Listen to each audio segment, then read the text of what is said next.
السلام علیکم ناظرین، پنجاب کے تعلیمی نظام میں ایک بڑی تبدیلی خاموشی سے شکل اختیار کر رہی ہے، اور اس بار توجہ صرف نام کی تبدیلی پر نہیں بلکہ پورے سسٹم کے طریقہ کار پر ہے۔ اس وقت حکومت پنجاب مختلف سرکاری اسکولوں کا ڈیٹا اکٹھا کر رہی ہے تاکہ ایسے ادارے کی نشاندہی کی جا سکے جو معیار کے لحاظ سے بہتر یا نمایاں سمجھے جا رہے ہیں۔ ان اسکولوں کی بنیاد پر ایک نئی کیٹیگری بنائی جا رہی ہے جسے Nawaz Sharif school of eminence کا نام دیا جائے گا۔ اس عمل کے پیچھے مقصد صرف اپ گریڈیشن نہیں ہے بلکہ ایک نیا تعلیمی ماڈل متعارف کروانا ہے۔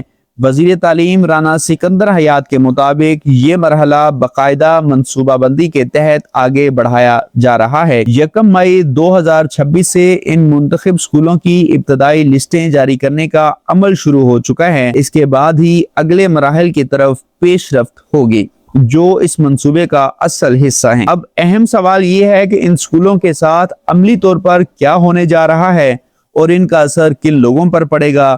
ابتدائی لسٹ جاری ہونے کے بعد ان اسکولوں کے لیے باقاعدہ درخواستیں طلب کی جائیں گی جن کے ذریعے پرائیویٹ سیکٹر کو ان اداروں کے انتظام کی پیشکش دی جائے گی، یعنی سرکاری عمارت اور بنیادی ڈھانچہ برقرار رہے گا لیکن اس کا انتظام نجی افراد یا ادارے سنبھالیں گے۔ 1 اگست 2026 سے ان اسکولوں میں نئے نظام کے تحت کلاسز کا آغاز کیا جائے گا۔ اسی تاریخ سے ان تمام منتخب اداروں کے نام بھی تبدیل کر کے Nawaz Sharif school of eminence رکھ دیے جائیں گے۔ یہاں ایک اہم وضاحت ضروری ہے کہ یہ صرف نام کی تبدیلی نہیں بلکہ مکمل آپریشنل ماڈل کی تبدیلی ہے۔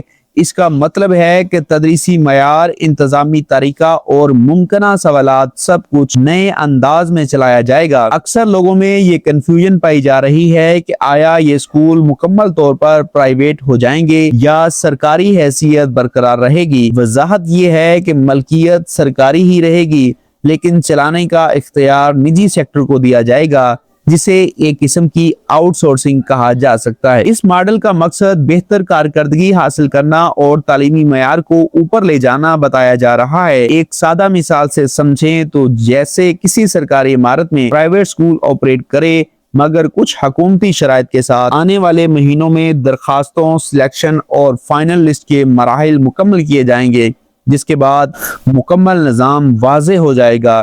یہ تبدیلی ان والدین، اساتذہ کرام اور طلبہ کے لیے اہم ہے جو سرکاری اسکولوں سے وابستہ ہیں۔ اگر یہ معلومات مفید لگے تو ویڈیو کو لائک کریں، دوسروں کے ساتھ شیئر کریں، چینل کو سبسکرائب کریں اور نوٹیفیکیشن آن رکھیں تاکہ آئندہ بھی اہم اپڈیٹس بر وقت ملتی رہے۔ ملتے ہیں اگلی ویڈیو میں، تب تک کے لیے اجازت دیجیے۔ اللہ حافظ۔